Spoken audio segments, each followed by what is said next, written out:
en el considerado que antecede, pues así lo reconocieron el Congreso y el gobernador, ambos del estado de Puebla, al rendir sus informes de ley. O sea, dice que sí es cierto su acto reclamado. Maxime que al estar publicados en un medio de difusión oficial, como lo es el periódico oficial de dicha entidad federativa, los artículos tales del Código Civil del Estado no están sujetos a prueba. O sea, no es si quieren, ¿sale? Como tal, ya en sí ya causan ejecutoriedad, ¿de acuerdo? De conformidad con lo dispuesto en el artículo 86 y 88 del Código Federal de Procedimientos Civiles, de aplicación supletoria a la Ley de Amparo. Sirve de apoyo a lo anterior la siguiente jurisprudencia. Prueba de la carga de la misma respecto a las leyes, reglamentos, decretos y acuerdos de interés general publicados en el Diario Oficial de la Federación. Ahora, cuarto, causales de improcedencia. Aquí es donde te dicen si procede o no procede tu demanda. El Congreso y el gobernador, ambos del estado de Puebla, plantean la actualización de la causa de improcedencia prevista en el artículo 61, fracción 12ª de la Ley de Amparo. ¿De acuerdo? Ahí es donde vienen las improcedencias. Pues sustancialmente argumenta que el quejoso no tiene interés jurídico. ¿Sale? Aquí es donde dice que no lo tiene. No tiene interés jurídico, ni tampoco ni tampoco legítimo para impugnar. ¿De acuerdo? O sea, no tiene como tal no se puede, ¿de acuerdo? ¿Por qué? Porque tiene un interés simple, ¿de acuerdo? Y el simple interés no es materia para que tú puedas tramitar un amparo, según el artículo 5 de la Ley de Amparo, fracción primera, ¿de acuerdo? Ahora, de los artículos 294 y 297 del Código Civil para el Estado de Puebla, ya que se trata de normas heteroaplicativas y no se acreditó ningún acto de aplicación. Heteroaplicativas, ahí maneja que yo no estoy positivizando la norma hasta que no voy al registro civil y me caso. O sea, si lo hubiera el registro civil con dos mujeres o con un hombre y una mujer y dijera, me quiero casar, y el registro civil le dijera, ¿sabes qué? No se puede, ¿de acuerdo? Porque nada más se pueden casar entre dos personas, te puedes casar con él o te puedes casar con ella, pero no con los dos. ¿De acuerdo? Entonces, en ese sentido, ¿de acuerdo? Ahí sí hubiera tenido un efecto, pero en realidad la persona no se había acercado al órgano, al registro civil y le dieron la negatoria, ¿de acuerdo? No lo hizo, ¿sale? Entonces, por eso es que tenía un simple interés. Tú tienes el interés legítimo o interés jurídico cuando tú vas y causas el efecto y te lo niegan, ¿de acuerdo? Entonces, en ese tema no aplicó o no aplicaba, por eso le daban improcedencia. ¿Qué pasó? Dice... Exactamente. Ah, licenciado Luis, ahí está usted. No lo había visto. Buenas noches, ¿cómo están? Muy buenas noches. ¿Andas ocupado? Aquí estoy, presente. Ok. Pero presente. Perfecto. Ahora, aquí viene una cuestión que deben de entender. ¿En qué momento se va a materializar el hecho de que le digan que no? Solo cuando a él haya presentado un escrito en términos del octavo constitucional que teniendo la calidad o la preferencia, etcétera, se puede casar y debe de haber recaído un escrito. Porque si él va al presente y dice, aquí presenté mi solicitud, no, espérate, ni siquiera le van a dar entrada. Esa es la realidad. Entonces tienes que hacerlo en términos jurídicos. Eso es lo que tenemos que visualizar, ¿de acuerdo? Pues si fue en tal tiempo, o sea, antes de que se hubiera iniciado la vigencia de los artículos del Código Civil, ¿sí? Entonces sí pudiera haber funcionado el amparo, pero no para el caso que años después de haber sido emitidos esos artículos, ¿sí? Que le puedan dar la autorización. Entonces tiene que hacer generar el acto que le van a decir que no, a sabiendas que le van a decir que no. Es correcto. ¿Sí? Para que los muchachos entiendan de qué se trata. Y ahí dice, el 10 de noviembre de 2020, es correcto. Pero aquí la supo revirar el abogado que redactó el amparo, porque aquí dice...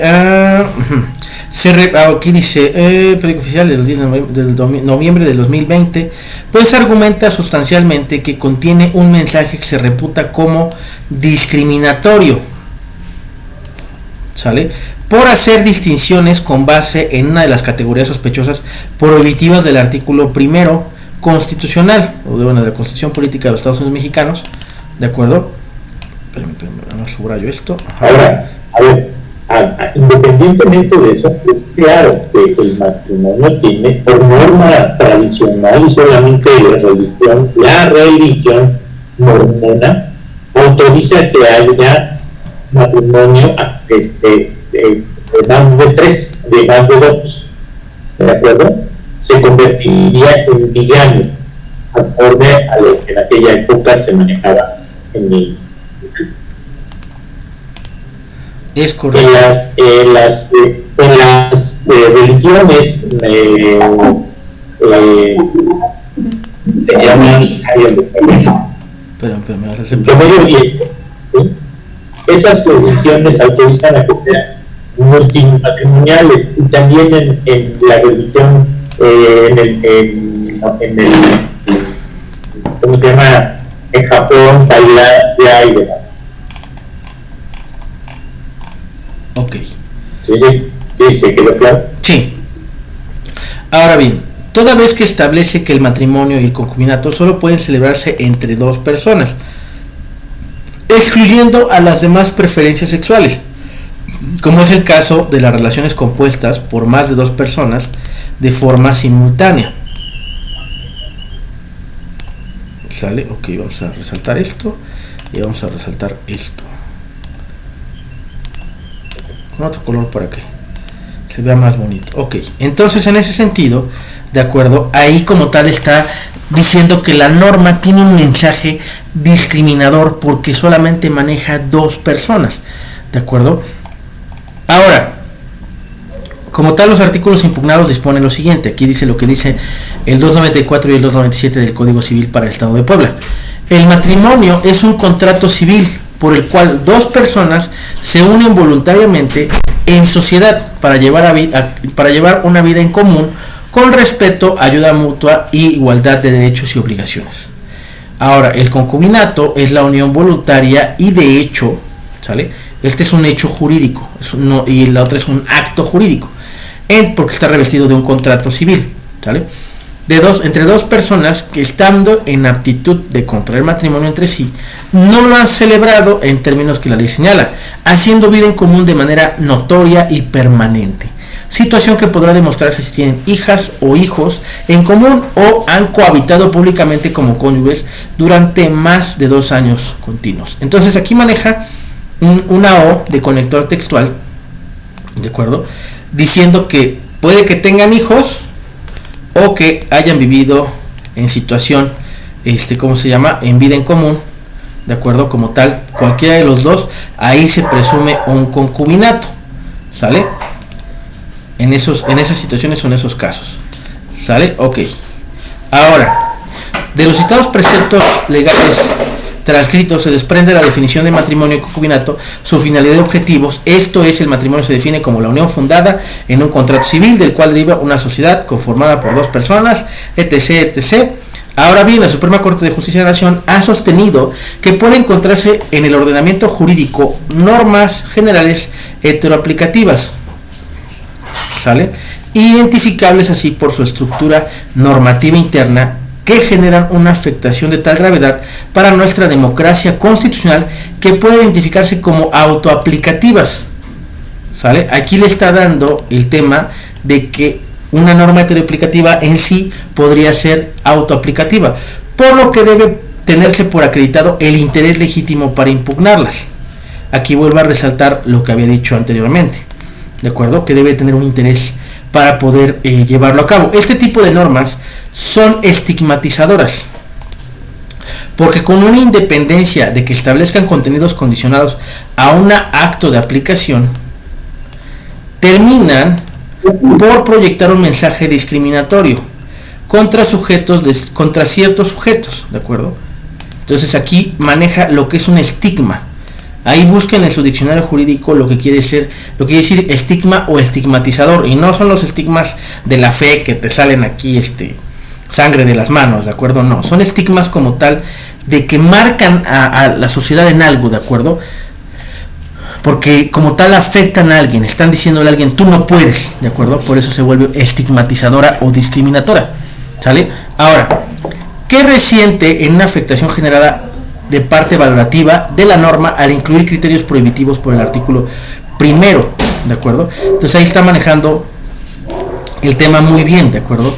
Ahora, en esta parte, por tanto, concluyó la Suprema Corte de Justicia de la Nación que si pudiera existir una afectación de estigmatización por discriminación generada directamente de su parte valorativa, se debe reconocer el interés legítimo para impugnarla sin esperar el acto de aplicación. O sea, como tal, le está concediendo que aunque no está solicitando, como dijo el licenciado Luis, con lo que es el artículo 8, que es el derecho de petición, ¿de acuerdo? No está solicitando como tal el matrimonio entre 3 personas, por el simple hecho de contemplar la estigmatización, ¿sale?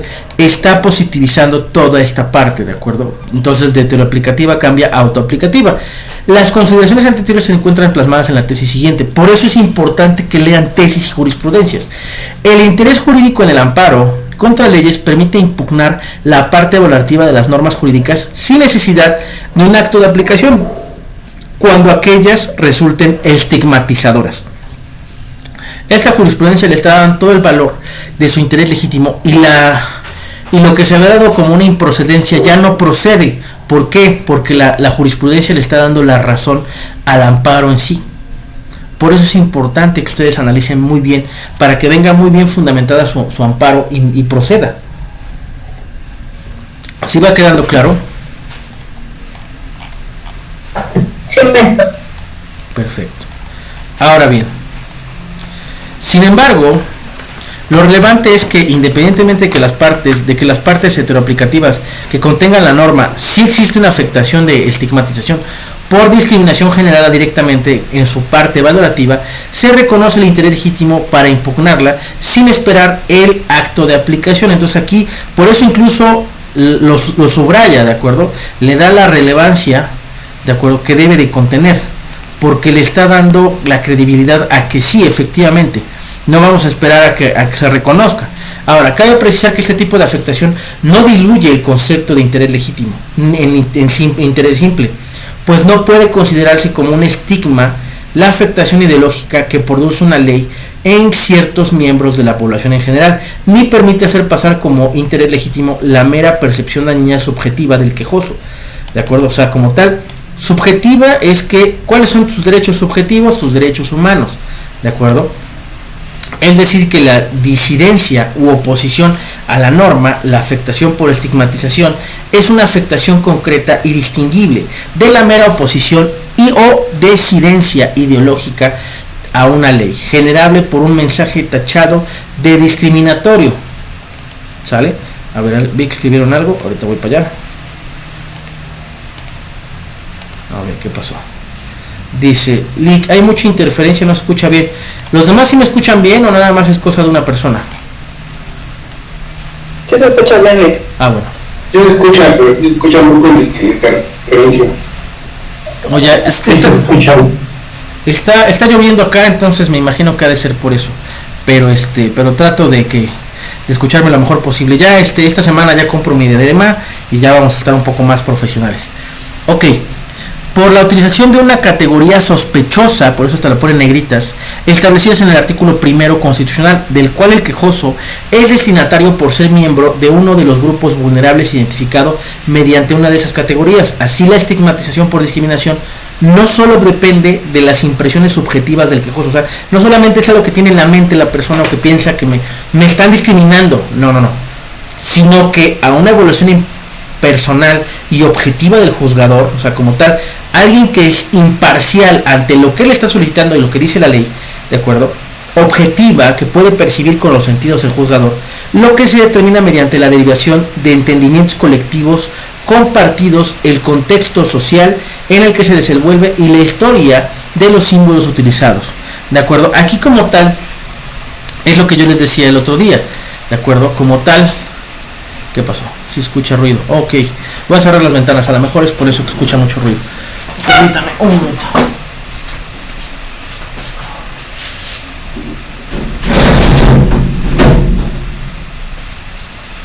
Ok. Bueno, entonces como tal, espero que se escuche un poquito menos. Les ofrezco una disculpa si se escucha mucho. Ok. Como tal, ahí está dando una realidad, ¿de acuerdo? De que al final del día existe historia de que realmente ya la sociedad en algún momento se desenvolvió de esa forma. ¿Qué quiere decir? Así como les dije al principio de la plática que los homosexuales ya existían desde antes de Cristo, ¿de acuerdo? Y que apenas reconocimos sus derechos, estas personas ya existían en la sociedad, el poliamor ya existía antes de que le pusiéramos ese nombre, ¿de acuerdo? Antes eran conocidos como gens, ¿de acuerdo? Se escribe gens, como familias, como clanes, ¿de acuerdo? Eran los primeros orígenes de la familia, ¿de acuerdo? Entonces, y que, como dijo el licenciado Luis, los mormones ya lo llevaban a cabo antes, los árabes también ya lo llevaban a cabo antes, entonces era lo que ya existía. Incluso aquí en México hay muchos hombres, no voy a decir que todos, hay muchos hombres que tienen la casa chica y la casa de siempre, la casa grande, ¿de acuerdo? Entonces ya se lleva a cabo. La única diferencia es que ahora va a tener una regularización eso. Si te quieres casar con dos personas, adelante, ¿de acuerdo? Ahora, en este momento, como se los dije, no causa ejecutoria, solamente a la persona que lo está solicitando. Lo que llama la atención o relevó la noticia de mayo a la fecha es que en este momento la Suprema Corte está revisando esto, ¿sale? Por eso es que nos compete a nosotros como abogados empezar a pensar si la Suprema Corte saca una contradicción de tesis, una acción de inconstitucionalidad de los artículos civiles, ¿de acuerdo? O saca como tal que el amparo este amparo va a causar precedente, ¿de acuerdo? Pues nuestro ordenamiento familiar y propiamente la organización de la familia va a cambiar en México, ¿de acuerdo? Puede que no pase, ¿de acuerdo? Puede que yo esté pensando de más y me estoy dando un viajezote así de que está muy lejos el asunto para empezar a pensarlo. O puede que pasen 10 años, o puede que nunca pase, ¿de acuerdo? Pero es nuestro trabajo como abogados analizar este tipo de cosas. ¿Por qué? Porque entonces todo lo que yo aprendí de la organización de la familia en derecho familiar va a cambiar. El derecho procesal familiar va a cambiar, ¿de acuerdo? Y eso es lo que tenemos que aprovechar nosotros para actualizarnos. Porque si ya llevas divorcios, eres un abogado familiar, un abogado que lleva derecho familiar y lleva divorcios, pues ahora vas a tener que actualizarte de cómo se llevan los divorcios.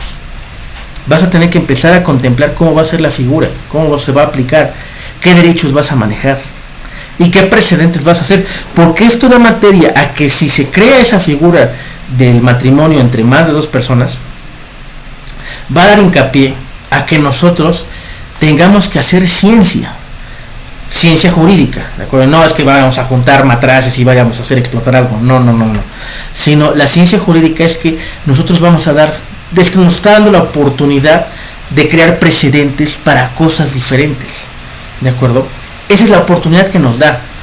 El licenciado Luis y yo lo vimos en el sistema penal acusatorio. Cuando fue el cambio en el 2016 al Código Nacional de Procedimientos Penales, ¿cuántos cambios hubo? ¿Cuántas tesis hubo, Luis? ¿Cuántas tesis nacieron? En la 10ª época.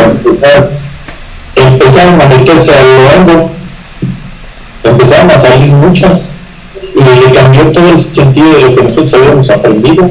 Por eso nos actualizamos metiéndonos al diplomado de amparo de la Corte del año pasado. Es correcto, que ya ahorita ya me dieron mi constancia, pero nada más acreditó.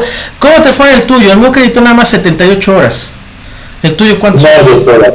150, ¿no? Sí. Ah, ok. Bueno, pero puedes meterte a tratar, escríbeles a la Casa de Cultura y dile que si puedes tomar las que te faltan. Sí, voy a tratar. Es más, hasta un día antes del examen, tenías que hacer porque me llegaban los mensajes, no se publicar, y agarrar y metía a escuchar las cosas. Lo que pasa es que tenías que, al final de cada una de las conferencias, tenías que meterte a la página, responder el examen, el cuestionario y subirla. No siempre me dio tiempo, por eso no Ah, lo sé. yo, Bueno, ni modos, entonces tendré que buscarle por otra. Le voy a mandar un correo como tú me dices. Gracias por el dato, Luis. Bueno, entonces en ese sentido, ¿de acuerdo? Nosotros tenemos que empezar a pensar todo eso, ¿de acuerdo? El cómo va a ser el futuro del derecho familiar, y tenemos que empezarlo a contemplar no solamente pensándolo, sino la ciencia que podemos llegar a hacer con él y las jurisprudencias que van a nacer a partir de acá. Entonces, yo creo o considero yo que sería sumamente emocionante que veas una tesis y digas, se logró gracias a mí, fue gracias a mi trabajo, ¿de acuerdo? Entonces yo creo que eso sería enriquecedor para cualquiera de ustedes, o sería como tal, bueno, para mí, en lo personal, sería como wow, o sea, le pegué a la grande, o sea, llegué.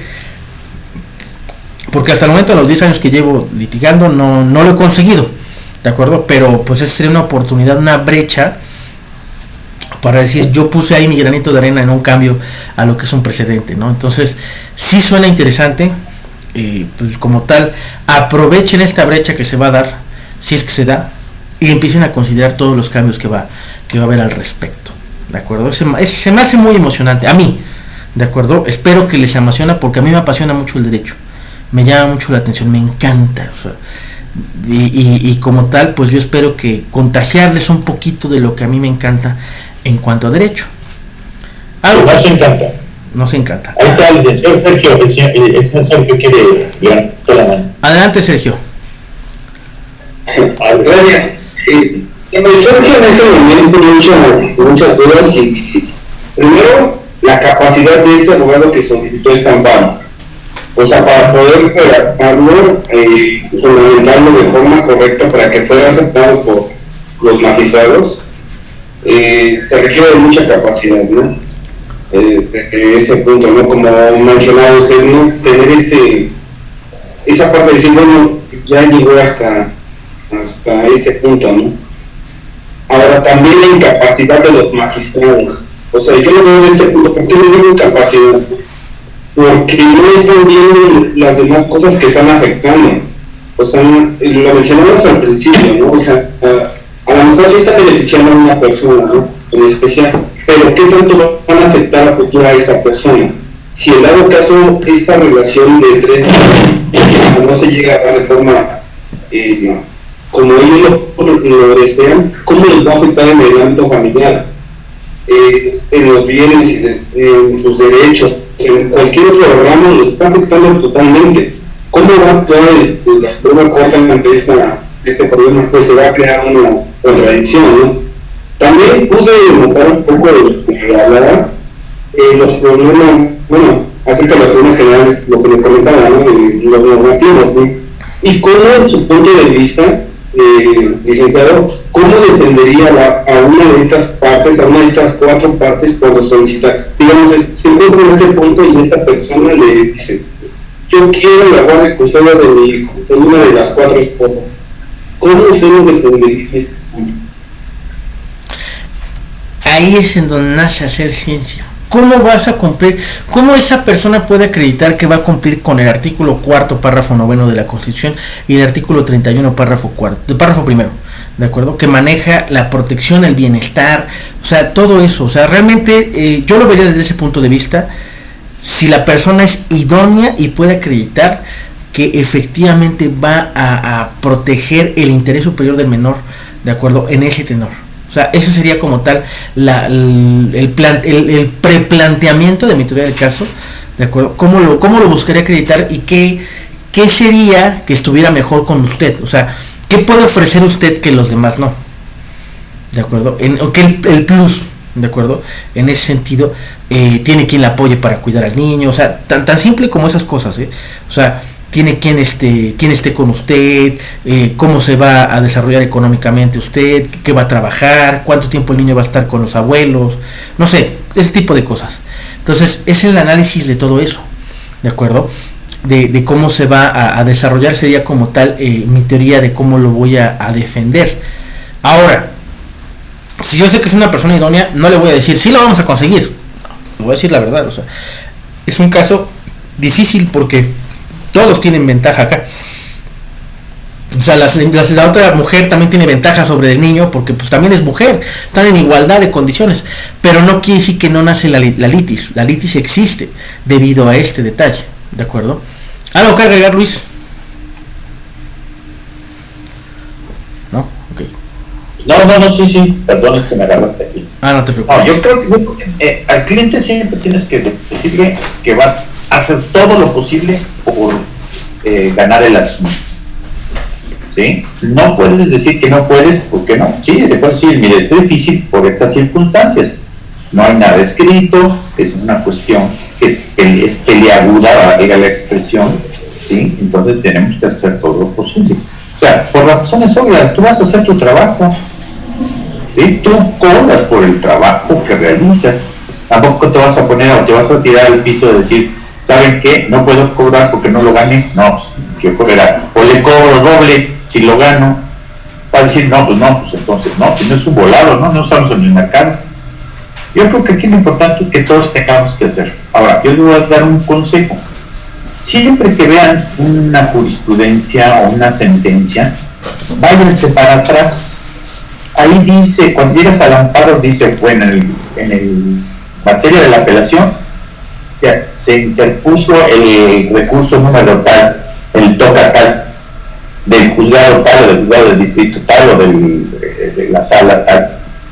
Traten de buscarlo en el internet, ¿sí? Y así van a empezar a agarrar para atrás. Ahora, obviamente, no les van a pasar la demanda completa, pero sí van a poder apreciar lo que son los puntos medulares en que consistía la demanda, ¿de acuerdo? Y las causas por las cuales se le echaron abajo, o no le dieron, o si le consintieron.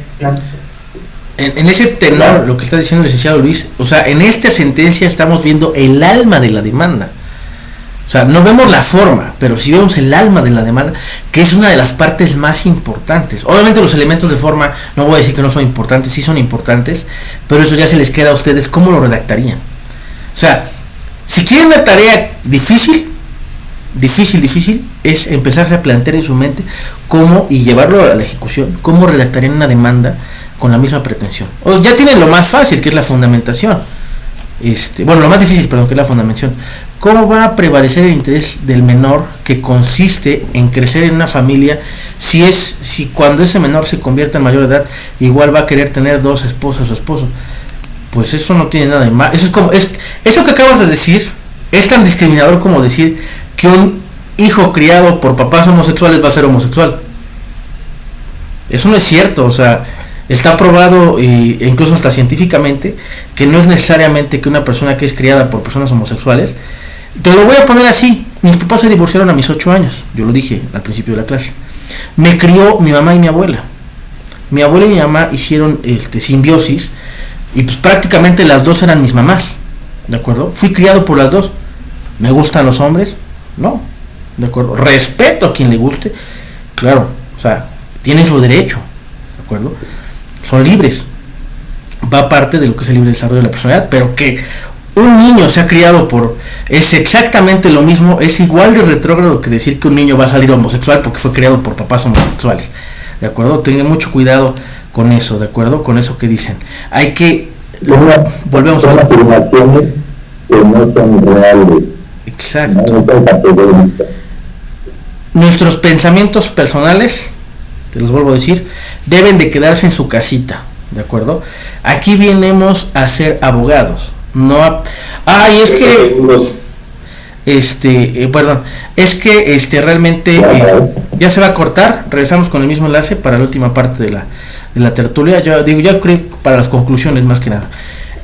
Entonces realmente en ese sentido, en ese tenor, nosotros tenemos que pensar, ¿de acuerdo? Como abogados, no con pensamientos personales o como nos criaron, ¿de acuerdo? Porque ya esas cosas ya no aplican, ¿de acuerdo? O si aplican en el ámbito personal, no en el ámbito jurídico, ¿de acuerdo?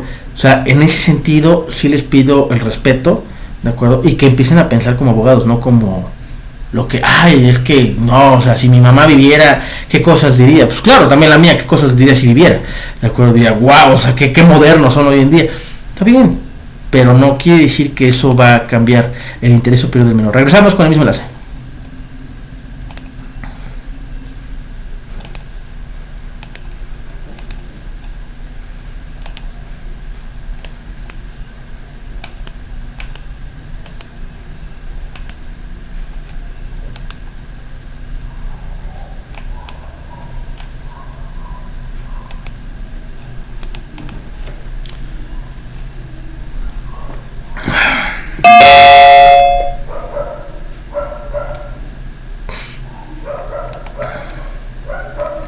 Ok, a ver, después de que éramos 30, a ver cuántos regresan.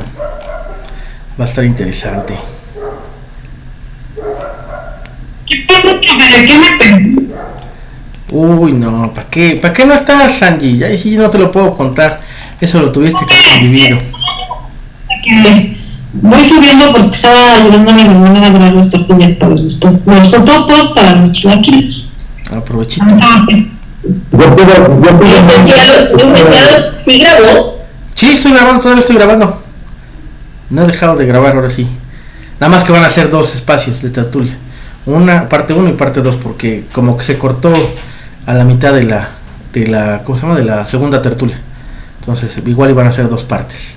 Dime, licenciado Luis, solicitaste palabra. Adelante, te escucho. Nada, me decía Angélica que yo pido mano para las chilaquiles verdes que mañana. Ah, qué rico suena. Ándale, pásale, barato. Ándale, pues 20. Yo creo que no va a regresar más gente. Bueno, pues entonces seguimos. Entonces, realmente, lo vuelvo a repetir, no se casen con sus perspectivas familiares o con sus perspectivas personales, ¿de acuerdo? Recuerden que somos abogados. Es como un médico que le enseñaron que, como buen católico, que los homosexuales son una aberración. Y dijera como médico, pues no voy a atender homosexuales. Pues no, él se debe a su juramento hipocrático. El juramento hipocrático es que debe atender a todas las personas, y una persona que es homosexual sigue siendo persona, ¿de acuerdo? Entonces, tiene que atender a todos, ¿de acuerdo? O que un abogado, bueno, entonces, en ese tenor, ¿de acuerdo? Comparándolo con la medicina, nosotros, pues propiamente no podemos ser discriminadores en ese sentido, ¿de acuerdo? Ni pensar en ideas del pasado, ¿de acuerdo? Tenemos que allegarnos a la ley. Y si una persona considera discriminatorio y la ley se lo concede, ¿de acuerdo? Que el casarse con más de 2 personas es su derecho, está en todo su derecho de tramitarlo. Se lo concede la ley, adelante. La Suprema Corte llega a determinar que efectivamente todos tenemos ese derecho. No quiere decir que todos vamos a ir a correr al registro civil a casarnos con 4 o 3 personas, ¿de acuerdo? O sea, si para mí mentalmente es difícil casarme con una, ¿de acuerdo? Con mi esposa, o sea, que nos casemos los 2, ya es difícil por todos los conflictos que viene como tal en una relación. No, imagínate con otra parte, o sea, a mí mentalmente me cuesta trabajo el pensarlo. Hay sentencias de amparo en relación a la objeción de conciencia de los doctores, ¿ok? Eso no lo había yo pensado, pero en realidad nosotros no podemos quedarnos con esas ideas, porque si no al final nos vamos a volver abogados retrógrados. Pueden ser ustedes muy jóvenes, pueden ser ustedes muy contemporáneos, ¿de acuerdo? Son ser abogados de 23 años, de 24 años que ya están litigando, y pensar como abogados retrógrados, ¿de acuerdo? Entonces yo los invito, ¿de acuerdo? Siendo lo más respetuoso posible, yo los invito a que no sean así, ¿de acuerdo? No es que seas un abogado moderno, es que propiamente nos tenemos que adaptar. La objeción de conciencia en medicina es la negativa de una profesional a ejecutar un acto médico o a cooperar directa o indirectamente en su realización, porque a pesar de haber sido aprobada por la norma legal es con... No, ya no pusiste los demás. Bueno, entonces, en ese sentido, pues nosotros no nos podemos permitir... no es que pienses diferente a la ley, tú tienes derecho a pensar lo que tú quieras, ¿sale? Aquí, de aquí para acá, yo pienso lo que se me da la gana. Yo puedo decir, ay, cómo me cae gorda Aurora, ¿de acuerdo? Cómo me cae gorda Angélica, ¿de acuerdo? De aquí para acá, de aquí para allá, yo soy el maestro de todos ustedes, con todo el gusto del mundo, Y el que no quiera, bueno, pues ni modo, no lo puedo obligar a ser mi alumno, ¿de acuerdo? Pues por eso ya nada más quedaron 22 y no los 40 que empezamos, ¿sale? Entonces al final del día, de aquí para adentro lo que quieran pensar, son libres de pensar lo que quieran. De aquí para allá, que es ya el traje y ostentarme como abogado, ya es pensar como abogado, ¿de acuerdo? En ese sentido, así tienen que ser ustedes, se deben a su profesionalismo, no sus pensamientos personales. ¿Por qué se los digo y se los digo en buen plan? Porque yo he visto a muchos abogados, por sus prejuicios, por su pensamiento, ¿de acuerdo?, perder trabajo, perder chamba, ¿de acuerdo? Entonces, en ese sentido, no se lleven esa idea a la cabeza. La Suprema Corte de Justicia invalida sobre el artículo sobre objeción de conciencia porque ante la falta de límites para su ejercicio, voy a hacerlo más grande, no puedo, bueno, falta de dice que falta de límites para su ejercicio pone en riesgo otros derechos como el acceso a servicios de aborto. La normativa actual carece de reglas, límites claros y esto genera barreras para el acceso de procedimientos seguros, poniendo en riesgo la vida y de quienes podrían requerir servicios de aborto. Los ministros valoraron la emisión del exhorto al Congreso de la Unión el 20 de septiembre y los ministros de la Suprema Corte de Justicia de la Nación declararon la invalidez del artículo 10 bis de la Ley General de Salud por no establecer límites claros al ejercicio de la objeción de conciencia por parte del profesional de la salud. Específicamente, el personal de medicina y enfermería lo podría poner en riesgo del ejercicio de otros varios derechos, como por ejemplo los derechos de las mujeres y personas con capacidad de gestar para acceder a servicios de interrupción de embarazo. El artículo bis establecía que ya hasta ahí se quedó. Entonces, realmente en ese sentido, nosotros tenemos que pensar realmente como abogados, de acuerdo, todo el tiempo. En un momento dado, al negarse a dar servicio, los doctores estarían en responsabilidad profesional. Es correcto, de acuerdo, o sea, como tal, ahí esa responsabilidad profesional es un tema de daño moral o de daño físico. Lesiona el bien jurídico protegido, tutelado, de acuerdo. Entonces, hay un tema, ¿sale? Penal o civil, como lo quieran ver. Bueno, pues eso me quedo, como yo, me quedo en ese. Si solo un caso genera bulla, imagínese varios soliciten las mismas circunstancias, lo mismo del poliamor, no lo sé, de acuerdo, ahí sí no lo sé, ahí sí, pero les vuelvo a lo mismo. ¿Qué pasaría si llega a tu despacho un cliente y te dice, ¿sabes qué? Me quiero casar con 2 mujeres, o una mujer y me quiero casar con 2 hombres? Le vas a decir, no, yo no llevo esos asuntos, o no, yo no hago esas cosas, o me parece como tal, no, o sea, te debes a tu profesionalismo. Ahora, eso no quiere decir que yo no tenga ética, no, es muy diferente. Algo que sí puedes hacer jurídicamente hablando, o que sí es posible, o que nace el principio dispositivo, adelante, lo puedes llevar a cabo. Pero si no, pues no, o sea, tal cual no. Oiga, es que quiero meter a mi vecino a la cárcel. Ajá, ¿y por qué lo quieres meter a la cárcel?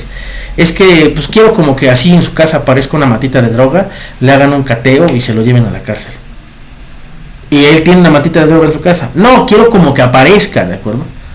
No, pues, o sea, no puede, yo no puedo sembrar eso, o sea, tal cual, o sea, no puedo hacerla aparecer físicamente y no puedo inculpar a alguien, eso es un delito. Yo no puedo participar en eso, entonces, eso va en contra de mi ética, sabe que yo no puedo llevarle este asunto. Me parece de mal gusto y me parece una falta de respeto que me solicite llevar un asunto de esa índole. Esa es ética, ¿sale? Eso es ética.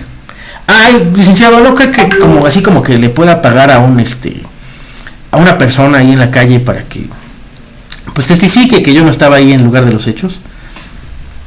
No, eso es falsedad de testimonio, es un tipo penal.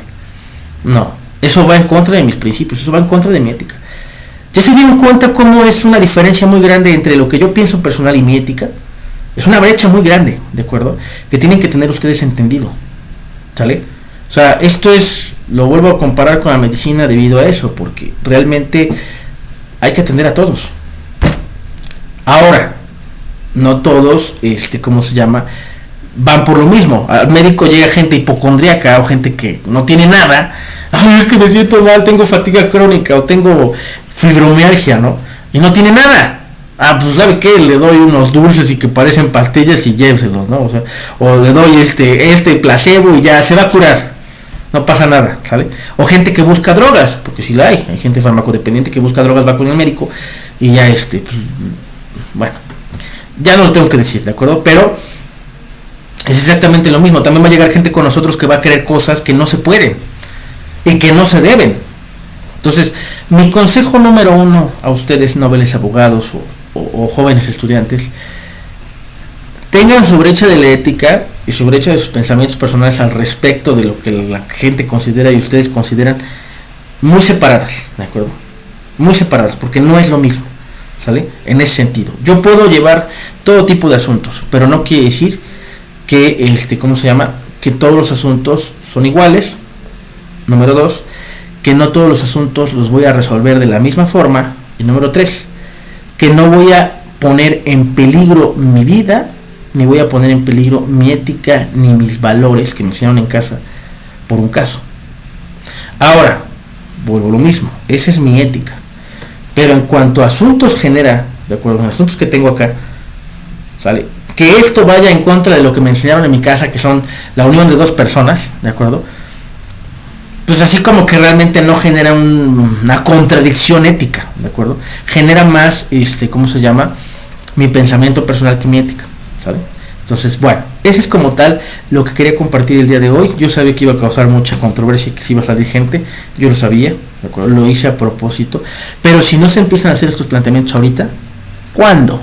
Cuando ya sea vigente, cuando ya sea ley, ahí ya va a ser muy tarde. Porque muchos abogados ya habrán pensado que iban a ser presos. Entonces se los digo de esa forma. Ya lo tienen que empezar a contemplar desde ahorita, ¿vale? Ya lo tienen que empezar a pensar desde ahorita. Hay que estar un paso adelante, siempre. Porque siempre hay alguien allá afuera que tenga 2 pasos adelante que tú, ¿de acuerdo? Siempre tienen que pensar así. No es que piensen en la decepción. Yo alguna vez lo leí, lo vi ayer en una película. Decía, es que si piensas mal siempre, nunca te vas a decepcionar. No es eso. Es que siempre tienes que pensar a futuro. Este trabajo, lo que es la abogacía, siempre es pensar un paso adelante de los demás, porque siempre va a haber alguien que trate de hacerlo. Yo lo estoy haciendo, y si me enfrento a uno de ustedes que no está pensando en el futuro, les voy a ganar, así tal cual. Entonces, si no quieren ser vencidos por mí, ni por el licenciado Luis, ni por otro abogado que también esté igual de loco por el derecho que nosotros, ¿de acuerdo? Pues propiamente al final del día los vamos a vencer si no están a la par, si no están al tenor de seguir estudiando, de seguir llevando esto, de seguir entendiendo, ¿de acuerdo? Por eso leemos decretos, por eso leemos el periódico oficial, por eso leemos todas esas cosas, ¿de acuerdo? Leemos sentencias. Yo a la fecha sigo estudiando sentencias. Esta sentencia yo la estudié propiamente. ¿Para qué? Para que al final del día, ¿qué pasaba? Ajá, ¿qué pensarían ustedes de mí como abogado si el día de hoy hubieran ustedes preguntado más de uno sobre esta sentencia? Ay, es que no la he leído, es que no he tenido tiempo de leerla, es que tuve mucho trabajo. ¿Qué hubieran pensado de mí? Que no soy un abogado profesional, que no me doy el tiempo para estudiar, que no me doy el tiempo para hacer mi acervo como abogado. Ese es el tema. Ese es el tema hegemonial, ¿sale? No lo hice por ustedes, yo lo hice por mí, porque ese es mi trabajo. Yo lo implementé como mi trabajo. El estudiar las sentencias, el estudiar lo que es lo actual. Si hay una reforma, en este año mi código penal ha subido 3 reformas. Y he tenido que estar, el día que supe que me ok, ya, voy a meterme. El día que supe de otra reforma, ok, sí, voy a estudiar. Digo, ¿sabes qué? Ahorita no me hables porque voy a estar pegado a mi código, voy a ver. Ay, nada más cambiaron 2 artículos. Ah, no, ahora sí cambiaron 4. No, ahora sí cambiaron 6. Ese es mi trabajo como abogado. Y es el trabajo que van a tener todos ustedes. Y ya lo tienen que empezar a hacer, ¿sale? Porque si no, les vuelvo a repetir. Va a ver, ¿qué va a pasar? Vamos a poner un ejemplo. La reforma que subió el 1 de julio de este año, 2022. Mi código penal. Y llegue mi cliente y me diga, es que a mi clínica la están acusando del tipo penal de, ¿cómo se llama? De terapias de conversión. Ah, chino, ¿es un delito? Sí, aquí está, me enseña el artículo, no existía, y ya checo mi código penal, no, sí es cierto, sí es un tipo penal. ¿Cómo voy a quedar yo con el cliente? Va a decir, no, pues este cuate no sabe, no se pone a estudiar, no nada, o sea, eso es lo que va a decir la gente. Y eso genera una mala reputación que nunca se recupera, tal cual, nunca se recupera, tal cual. Entonces, en ese sentido, tienen ustedes que ser proactivos, ¿de acuerdo? Exactamente, pierde su credibilidad como abogado. Entonces, yo no quiero perderla, yo no quiero que la pierdan, por eso se los estoy pasando ese consejo que en la universidad no se los van a decir, ¿de acuerdo? Y no porque sean malos en la universidad, porque eso ya se viene en la vida profesional, ¿de acuerdo? Es la única forma de saberlo, vivirlo, ¿de acuerdo? Entonces, bueno, pues me despido de ustedes, les mando un muy fuerte abrazo a todos ustedes, muy fraternal. Les deseo un excelente domingo el día de mañana, ¿de acuerdo? Que estén muy bien, descansen, disfrútenlo. Yo disfruto mis domingos y cordialmente todos están invitados a la primera clase del diplomado de Sistema Penal Acusatorio. Espero contar con su asistencia, es de 8 a 10, ¿de acuerdo? No va a tener ningún costo, ¿sale? Es la primera clase, vamos a estudiar los sistemas acusatorios, de acuerdo, cómo eran, su composición anterior y su composición actual y los cambios que hubo al respecto. Eso es lo que vamos a estudiar el día de mañana. Entonces, están cordialmente invitados y pues el que se desee inscribir va a poder hacerlo, ¿de acuerdo? Porque empezamos como tal el 31 de julio, como tal, con el diplomado, que va a durar 1 año, 7 meses, y va a estar muy interesante. Tiene un costo de 4,000 pesos para estudiantes y 6,000 pesos para público general, ¿de acuerdo? Entonces va a poderse dar a pagos, también no me cierro a esa posibilidad, ¿de acuerdo? Y pues espero contar con su participación, aunque no se inscriban, por lo menos que asistan para que aprendan un poquito, ¿de acuerdo? Y pues les deseo un excelente sábado, lo que queda de sábado, y un excelente domingo. Dime, Sergio. Una duda en ese punto, la experiencia o el grado en la materia es importante, o sea, si no llevo mucho en el ámbito penal, o va a empezar de cero. De cero, así como si no supieras nada, pero le voy a agregar procesos que la gente a veces no conoce como abogados a veces. Por ejemplo, el juicio de tutela de derechos, es algo que no saben todos los abogados. De hecho, se los dejé de tarea desde la semana pasada, no sé si lo hicieron, pero el juicio de tutela de derechos no es algo que conocen todos los abogados, aunque sean penalistas y aunque ya lleven tiempo. Y como les decía yo al principio, a las 7 de la tarde les decía a tus compañeros que yo tomé este diplomado, o este taller, lo que sea esto, y el abogado doctor, maestro en Derecho Penal, no sabía sobre todas las causas excluyentes del delito, solo sabía la que traía en su exposición, y es un doctor en Derecho, y es un maestro en Derecho Penal. Entonces, en ese sentido, les vuelvo a repetir, no todos lo sabemos todos, siempre tenemos mucho que aprender, y como tal yo siempre les comparto el pensamiento socrático. Asómbrense como niños de todo lo que llegue de conocimiento a sus manos. Y el primer paso para ser sabios es reconociendo la ignorancia. Yo soy ignorante en, por ejemplo, tema agrario. O sea, ahí soy muy ignorante. Yo reconozco mi ignorancia. No lo sé todo, ¿de acuerdo? Entonces, en ese sentido, ahí como tal empieza la sabiduría, ¿sabe? Bueno, pues les deseo un excelente... Nos vemos en todo el diplomado. Cuídense mucho, que estén muy bien. Nos vemos, licenciado, muchas gracias. Hasta luego, cuídense mucho, que estén de lo mejor. Gracias, buenas noches. Buenas noches a todos.